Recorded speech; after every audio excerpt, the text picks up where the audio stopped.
2022 की अनुमानित कौन से विषय की बात कर रहा हूं मैं? भूगोल। मैंने अनुमानित शब्द काम में लिया है केवल आप लोगों की जिज्ञासाओं को शांत करने के लिए अपन ने ये काम किया। चलो मैं बता देता हूं। देखिएगा, सबसे पहले अपन शुरुआत ही करते हैं जनरल कैटेगरी में, चाहे महिला है और चाहे पुरुष है, अगर उनका स्कोर 274 से 280 लगभग कट ऑफ जाएगी। अगर इससे कोई ज्यादा है ना, वो सेफ जोन में, इससे अगर कोई ज्यादा है वो सेफ जोन में, निश्चित रूप से आपका सिलेक्शन होगा। नंबर दूसरी बात, जनरल के अंदर अगर मैं बात करूं कि विडो कैटेगरी में, इनमें कट ऑफ रहने वाली है 180 से 185 या कम भी, इससे ज्यादा नहीं जाएगी, इससे ज्यादा नहीं जाएगी। अगर मैं डीवी की बात करूं, परित्यक्ता, इनकी कट ऑफ जाने वाली है 235 से 240 के बीच। ये तो आगे जनरल की। अब जनरल के बाद में मैं आगे आता हूं ईडब्ल्यूएस। ईडब्ल्यूएस में महिला पुरुष, ये 2-3 कैटेगरी ऐसी हैं यहां पर लगभग महिला पुरुष की बराबरी रहती है। महिला पुरुष लगभग इनकी कट ऑफ जाएगी 257 से 265।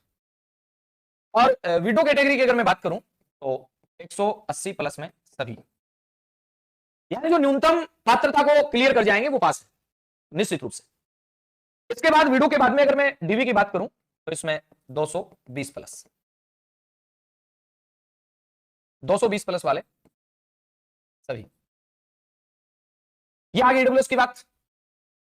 ईडब्ल्यूएस के बाद में अगर मैं फिर आगे बात करूं तो अपने पास है ओबीसी। ओबीसी में चाहे महिलाओं की बात करें और चाहे पुरुषों की बात करें, दोनों की लगभग एक ही रहनी, 269 से 276 तक ये कट ऑफ रहनी है ओबीसी की। ओबीसी के अंदर जो विडो कैटेगरी है, न्यूनतम पास। अगर मैं परित्यक्ता की बात करूं यहां तो परित्यक्ता में 232 से 238, ये ओबीसी के अंदर रहने वाली कट ऑफ अनुमानित है।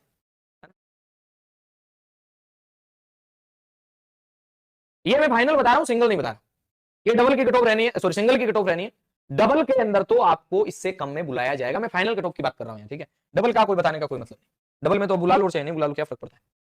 अगर 80 के अंदर बात करूं मैं पुरुष की, तो जिनका स्कोर लगभग 235 से लेके और 242-43 तक है, वो मुझे लग रहा है ऐसा उनका हो जाएगा। महिला की अगर बात करूं 80 में 228 से 235। अगर मैं एसटी की बात करूं तो 227 से 232 पुरुष, और महिला 220 से 227। इसके बाद एसटी के बाद अगर एमबीसी की बात करें अपन, इनमें महिला विधवा परित्यक्ता में कई बार खाली चली जाती हैं सीटें। एमबीसी की बात करें तो 258 से और 265। उसके बाद बात करते हैं एक्स सर्विसमैन में, जिन्होंने दिया उनका हो ही जाना है, कोई चिंता वाली बात ही नहीं। पिछली बार एक्स सर्विसमैन में अभी दिखाता हूं मैं कट ऑफ कितनी रही। और उसके बाद में पीएच के अंदर भी अलग अलग कैटेगरी हैं, तो 200 प्लस का स्कोर तो आपको पीएच में चाहिए। अब ये जो मैंने कट ऑफ के आंकड़े बताए, ये कोई अंधेरे में तीर नहीं मारा है। ये कट ऑफ के आंकड़े पहली बात मैंने अच्छे ढंग से विद्यार्थियों से बात की है। और इस वाली कट ऑफ का एक बार आप विश्लेषण कर लो।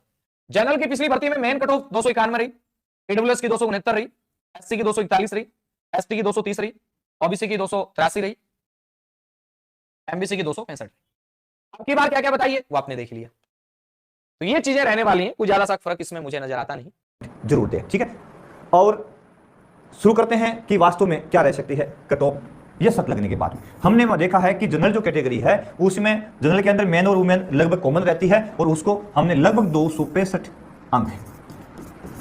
265 अंक यदि किसी के आ जाते हैं, ये मेन की बात कर रहा हूं मैं, मुख्य मेरिट जो है उसकी बात कर रहा हूं, 2 गुना की बात नहीं है, मुख्य मेरिट की बात है, ठीक है। यानी डॉक्यूमेंट वेरिफिकेशन होने के बाद में जो फाइनलाइज हो जाएगी कट ऑफ, वो कट ऑफ है, उसकी बात करें कि 265 तक सिलेक्शन होने की पूर्णतः उम्मीद है। किसमें? जनरल कैटेगरी में। पिछले वाली में 291.91 रही थी, उससे कम रहने का कारण ये रहा। दूसरा, पेपर की थोड़ी कठिनाई, ठीक है, लेकिन यह बड़ा फैक्टर काम करेगा यहाँ पे। काफी ऐसे कैंडिडेट्स थे, जब मेरी वैकेंसी थी उस समय काफी ऐसे कैंडिडेट्स थे जिनके 75 क्वेश्चंस में से 28 नहीं आ रहे थे, 28 ही राइट नहीं हो रहे थे और सेकंड पेपर में काफी अच्छा वो कर रहे थे, तो वहां कोई दिक्कत नहीं 2015 और 17 और 18 की वैकेंसी में। लेकिन यहां दिक्कत आएगी, यहां 40% अंक लाने अनिवार्य है वरना आप आउट हो जाओगे। ठीक है, उसके बाद में EWS है, इसको भी हमने कॉमन ही रखा है और इससे लगभग 10 नंबर डाउन रहेगी, तो 255 के आसपास में जिसके आ जाते हैं, आसपास बोला मैंने 255 के आसपास में जिसका नंबर आ रहे हैं तो उसका सिलेक्शन है अपने हिसाब से, अपनी ओर से। ठीक है, फिर अपन कैटेगरी में चलते हैं। SC कैटेगरी जो है, रिजर्व कैटेगरी की ओर चलेंगे, तो यहां अपन देखेंगे कि जनरल और वुमेन में फर्क रहता है यहाँ पे साथियों। पीछे वाली में काफी ज्यादा फर्क था, लगभग 26 नंबर का फर्क था, तो यहां जनरल की 205 के आसपास में मुख्य मेरिट, और काफी मेरे साथी ऐसे हैं जो इस कट ऑफ को कवर भी कर रहे हैं। पीछे की दोनों वैकेंसियों में काफी जो साथी है वो कुछ अंकों से पिछड़े हुए हैं और वो अब की बार बेटर करेंगे, क्योंकि उनका फर्स्ट और सेकंड पेपर है, उसमें ये जो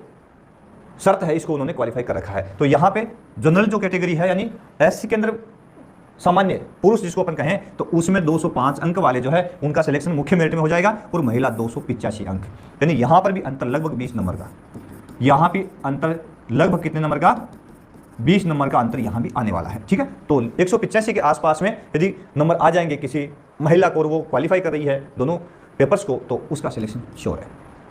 उसके बाद में ST, तो ST की जो जनरल की है वो 200 अंक के आसपास में, और महिला जो है वो 180 के आसपास में, इसमें भी लगभग 20 अंक का अंतर रह सकता है। उसके बाद में OBC जो है उसमें जनरल और जो मेंस है दोनों में लगभग सिमिलरिटी रहती है, ज़्यादा अंतर नहीं रहता, तो ये 262 नंबर के आसपास में जो सामान्य जो मेरिट है उससे 3 अंक नीचे किया अपन ने, लगभग इतना सा अंतर रहता है, जो ज़्यादा फर्क नहीं रहता इसमें। और महिला जो 258, तो 5 अंक का दोनों में अंतर अपन ने किया है। ठीक है, तो यह है 262 के आसपास, 62 के आसपास में जिनके आ रहे हैं उनका सिलेक्शन OBC से हो जाएगा। ठीक है, चांस है। और उसके बाद में अगला जो है MBC जो है उसके अंदर जनरल जो कट ऑफ है लगभग 255 अंक, और इसमें वुमेन्स जो है 240 अंक रहने की पूर्णतः संभावना है।